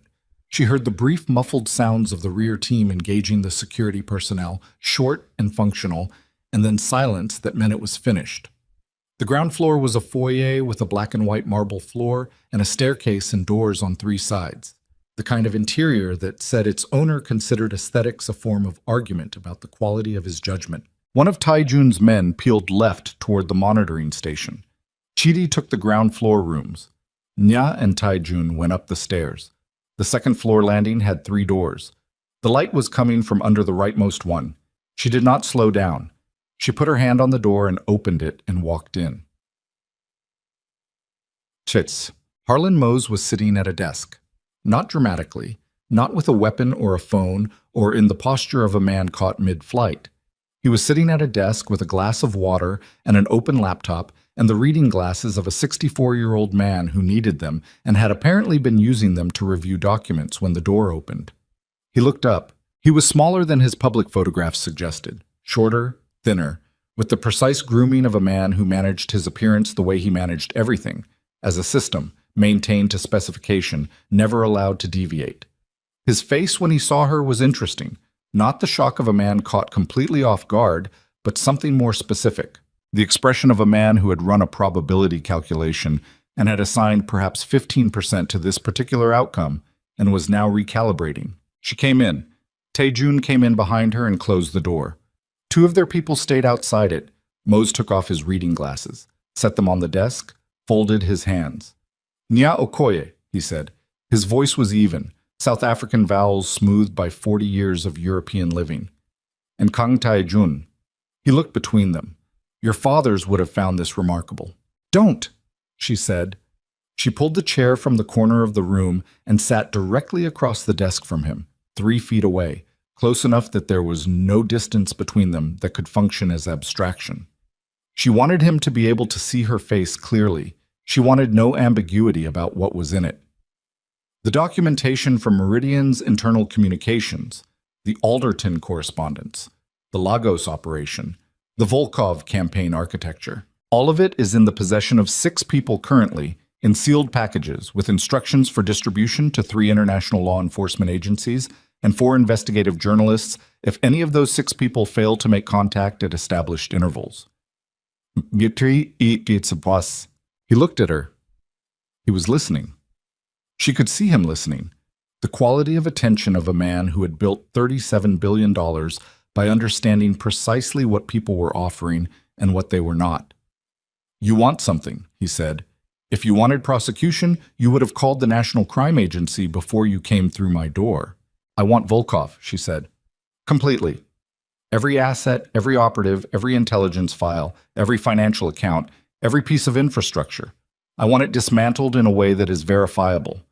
I want documentation of every action Volkov took against both our organizations, signed by you, with enough specificity that any court in the world can work with it. And in exchange, what we have on you goes into a vault. It doesn't disappear. You should understand that clearly. It goes into a vault with the same 6 people and the same distribution instructions. If Meridian or any successor structure makes any move against either organization or against any of our personnel, or against Amica, or against Alderton, it comes out, all of it." A pause. "Mutually assured documentation," Mose said. "Yes." He looked at Taejun. "And you agree to these terms?" Taejun had not sat down. He stood to the side of the desk with his hands at his sides and his face in the mode she knew now as maximum operational compression. Everything stripped away, only function remaining. "I agree," he said. "With one addition. Kim Jun-ho, the man inside my organization.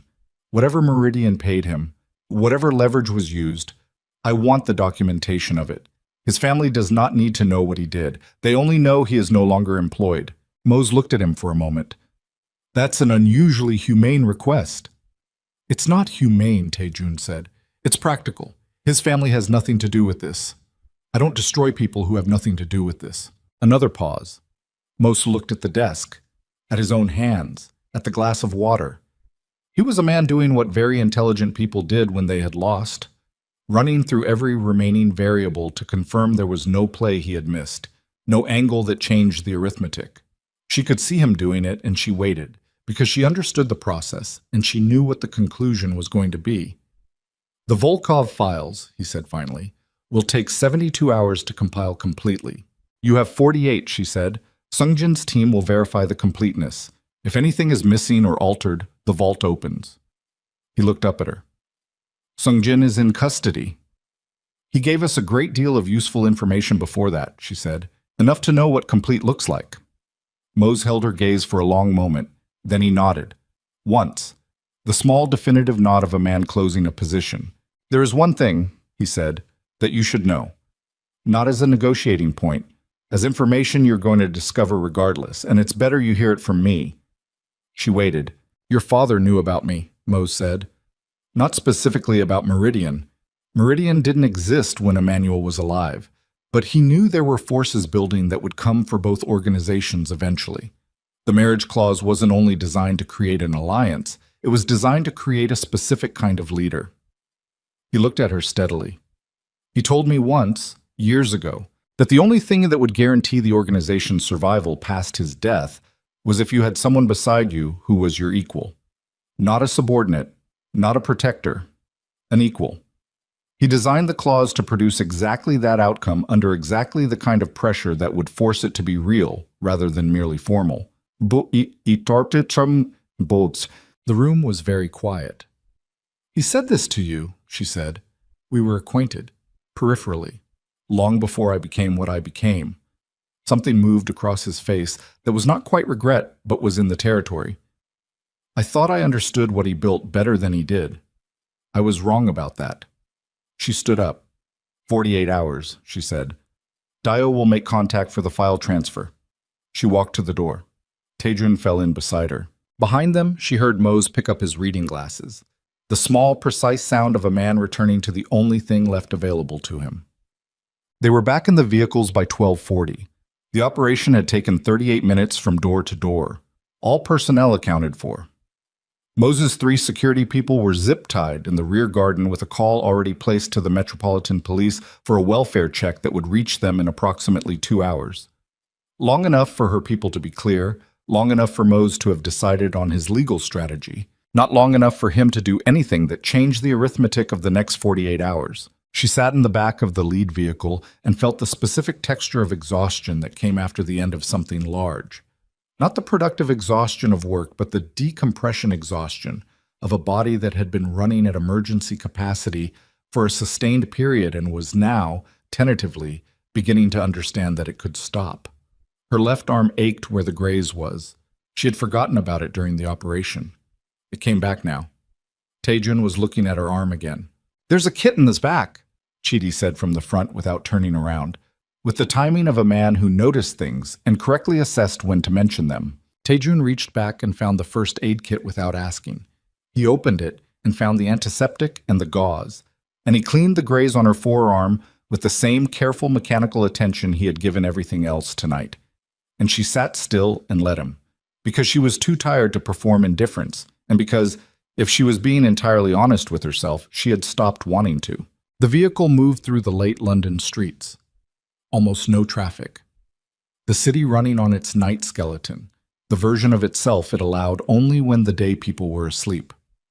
"What he said," Taejun said, not looking up from her arm, "about your father designing the clause to produce a specific outcome. I heard it. Do you believe it?" She looked at the window. Her father's study, a Tuesday morning, a Patek Philippe that ran 3 minutes fast. "Yes," she said. "He was that precise about everything. I don't know why I thought his will would be different." Taejun finished wrapping the gauze. He did not immediately release her arm. His thumb rested against her wrist for a moment, not at the pulse point, just at the wrist, just present. And then he let go. "My father," he said, "never told me what he wanted for me. Beyond the organization, beyond the work." He looked at the window on his side. "I used to think that was because the work was all there was. Now I think he didn't say it because he thought I would refuse it." "Would you have?" A pause. Honest, undefended. "Yes," he said. "Probably." She looked at her wrapped arm, at his hands resting on his own knees now. "We're going to have to go back to Seoul," she said. "Yes." "And rebuild the intelligence architecture from the ground up." "Yes." "And deal with the council transitions in both organizations." "Yes." "And the Alderton situation and Emeka." "Yes." She turned her head and looked at him. He turned his head and looked at her.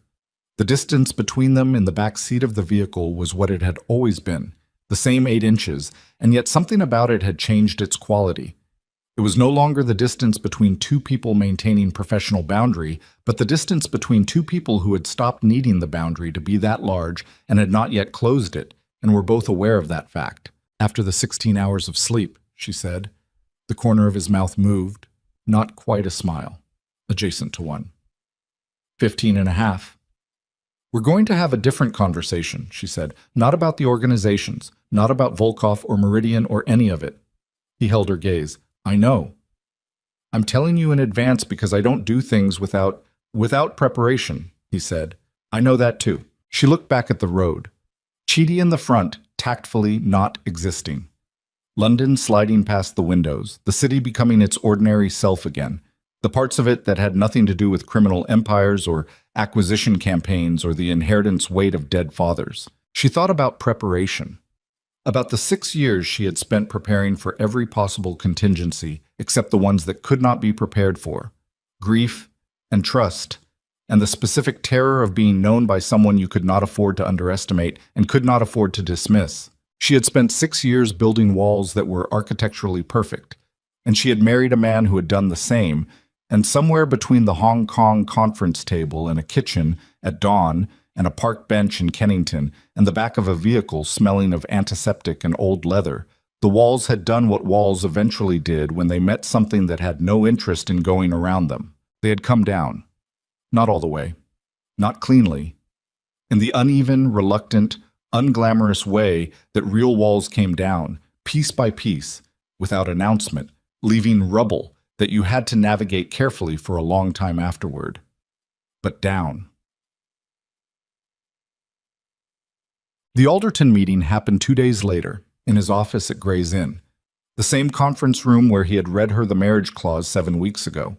He was already there when she arrived, which told her he had not slept and had not intended to. He was 71 years old. He had served her father with genuine loyalty for 27 years and had spent the last 4 carrying the weight of what he had done, and it showed on him now in a way that the professional surface had previously concealed. The eyes of a man who had made peace with something unresolvable and was living inside that peace uncomfortably. She sat across from him. "I'm not going to prosecute you," she said, "or remove you, or tell anyone outside of my immediate circle what you did." He looked at her with the bewildered relief of a man who had prepared for something else entirely. "What you gave Mose gave him the triggering conditions," she said, "but it also gave him the marriage clause, which gave me Taijun, which is why we're sitting here today instead of the alternative." She paused. "I'm not saying it was worth it. I'm saying the accounting is complicated, and I don't have the energy or the interest in adding your destruction to an already complex ledger." He was quiet for a moment. Then, with the care of a man choosing words from a very small available supply, "Your father would have—" "My father built a trap using his own daughter," she said. "With love. With completely genuine love and the absolute certainty that he knew better than she did what she needed." She looked at the table. "I've decided that I am going to be angry about that for exactly as long as I need to be, and then I am going to accept that he was right and move forward. That's all I can do with it." Alderton nodded slowly. The nod of a very old man receiving information that reorganizes something structural. "The documentation on Mose," she said. "I need a second custodian outside my immediate network. Someone with absolute legal standing. Someone Mose's lawyers cannot approach without it being immediately visible." He straightened. The professional posture coming back, the thing he could still offer. "I can arrange that," he said. "Good."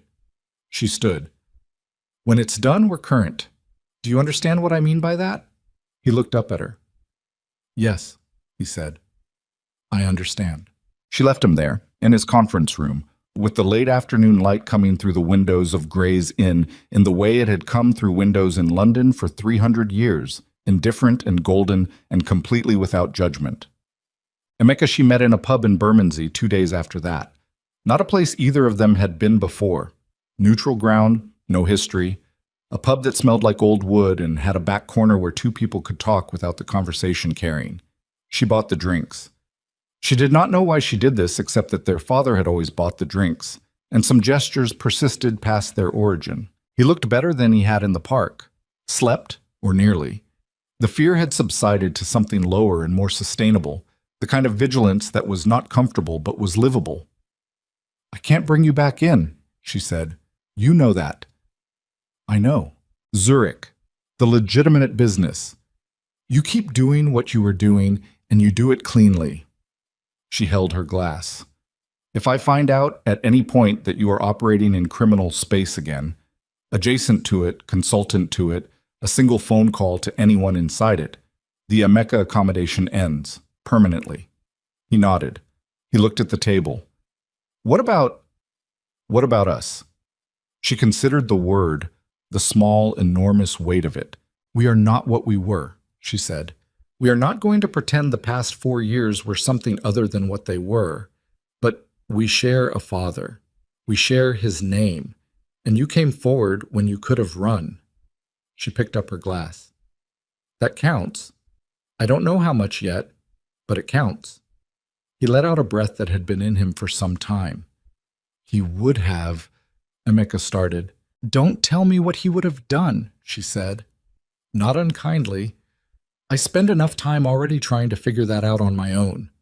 He almost smiled. The shape of their father's jaw doing something their father's jaw had done, and she felt the grief of it and let herself feel it, and it did not incapacitate her, which meant she was getting better at carrying it. They finished the drinks. They walked out onto the Bermondsey street in the November cold and stood on the pavement for a moment. The kind of moment that does not have a clear social script, and so people tend to fill it with the first honest thing available. "Stay safe," she said. "You too," he said. He walked north, she walked south. She did not look back, and she did not need to. Chapter: The Volkov files arrived in 41 hours, not 48. Mose was a precise man, and precision, apparently, survived even a negotiated defeat. The files were complete. Sung Jin's team, operating under temporary external supervision while the question of his formal disposition was being determined through the Kong Syndicate's internal process, verified their completeness within 6 hours. The Volkov operation was dismantled over the following 3 weeks. Not dramatically, not in the way of films where everything explodes simultaneously and there is a climax with clear visual resolution. It happened the way real dismantling happened, methodically, incrementally, each piece of infrastructure identified and neutralized in an order that prevented any one removal from alerting the others, until the network collapsed inward like a structure that had lost its load-bearing members and simply ceased to hold its shape. The Rotterdam crew, all 12, eventually recovered or confirmed safe. One had died in the initial seizure. A man named Tobias, who had been with the organization for 11 years and who left behind a wife and 2 children in Tilbury, and for whom Naya established a fund through a legitimate charitable structure that would cover their expenses and the children's education, and whose name she added to a private list she kept in a notebook her father had given her when she was 7. A list of costs that could not be reimbursed but could be acknowledged. The Busan port operation, fully restored within 2 weeks. The Incheon disruptions cleared. Kim Junho's departure from the Kang Syndicate was processed quietly. His family told only that he had chosen to retire from his position for personal reasons. He had a daughter in university in Daejeon, Nia later learned, studying architecture. She did not know why Taijun had told her this. She thought perhaps he had needed to tell someone. Fasola, the Meridian plant in the Southampton operation, turned over to the appropriate authorities through a channel that allowed the evidence to be genuine and the organizational distance from its source to be complete. The same with 3 of the other London network Meridian contacts. The 4th, a woman named Brenda, who had been coerced rather than recruited and had minimized rather than amplified the damage she caused, was quietly relocated and given a second chance that she had no way of knowing came from Nia directly. This was not mercy in the abstract. It was a decision about what kind of operation she was running and what kind of person she was choosing to be, and those 2 things had become increasingly difficult to separate. They returned to Seoul in the first week of December. The compound felt different than it had in November. She could not have said precisely why. Nothing structural had changed. The same 17,000 square meters, the same staff, the same eastern and western wings connected by a corridor that had initially been a demonstration of distance. The light in early December came through the windows at a different angle, maybe.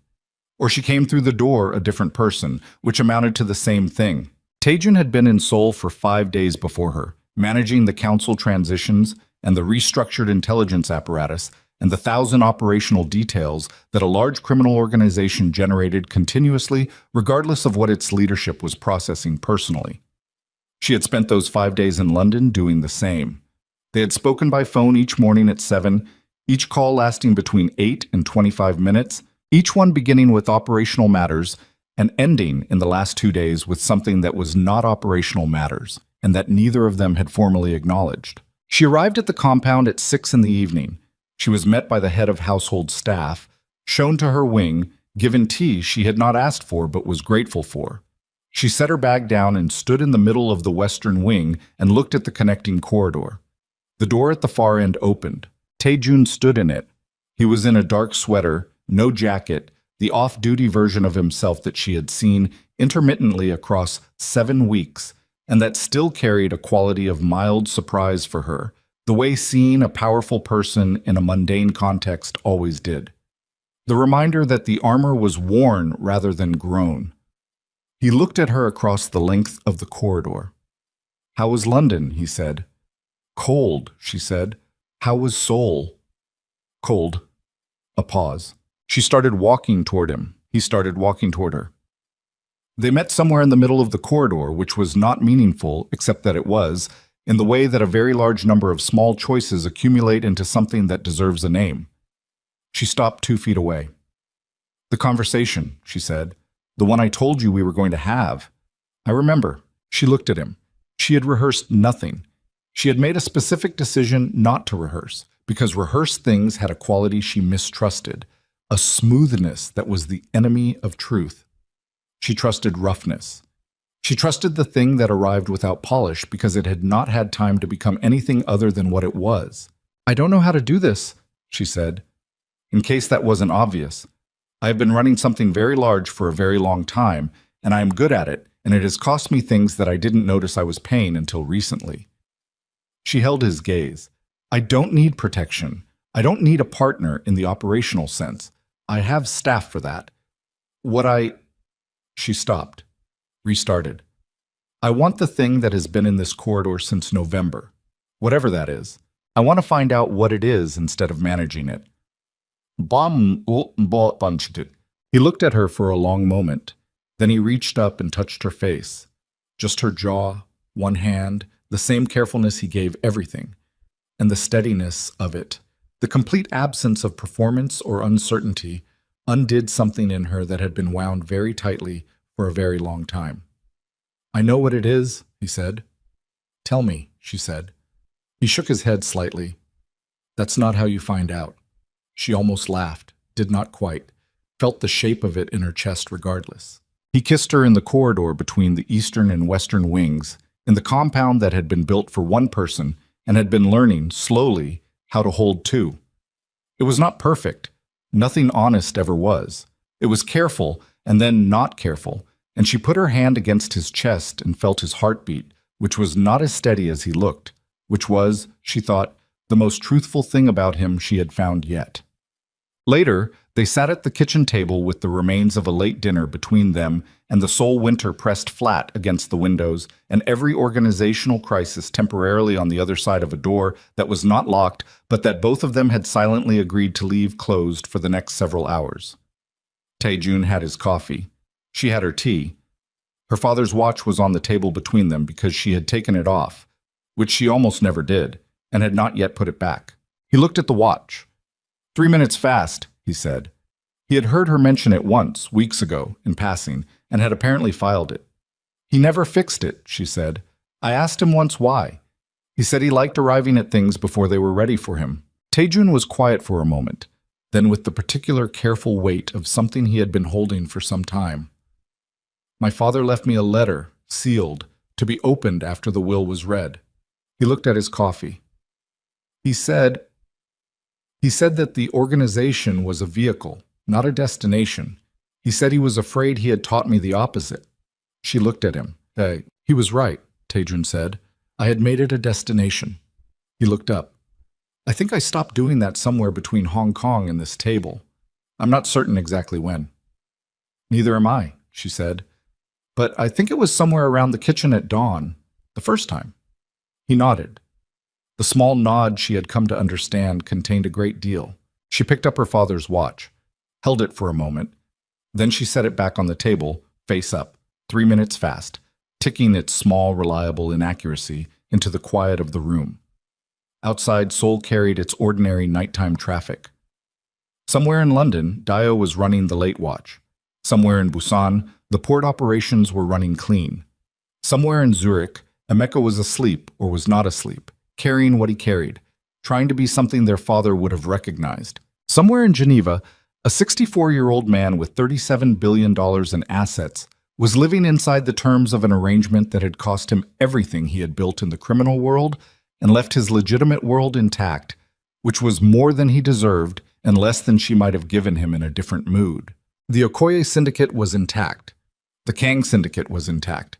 The alliance between them was no longer an obligation written into a dead man's will, but something that had been stress-tested into a different shape, something that had its own structural integrity now, independent of the clause, independent of the threat that had forged it. Nya Okoye was 25 years old and had been carrying an empire since she was 19 and had never once put it down, not completely, not for a single unguarded hour. She was not going to put it down now either. That was not who she was, and she had stopped pretending otherwise. The weight was hers. She had chosen it in ways her father's clause had only clarified, not created. But she was sitting at a table, in a room with a man who understood the weight from the inside because he carried the same kind, and that was something her father had seen before she had, and had loved her enough to arrange, and had trusted her enough not to explain. She understood it now. The watch ticked, 3 minutes fast. always arriving before the moment was ready. She wrapped her hands around her tea and looked at the man across the table and thought, here then, this. Whatever comes next, this first. Taejun looked back at her. He did not say anything. He did not need to. Outside, the winter held the city. Inside, the kitchen held them both. And the story that their fathers had written the first chapter of, in sealed legal documents and 30-year friendships and a love for their children that had expressed itself in the most inconvenient possible way, turned its final page.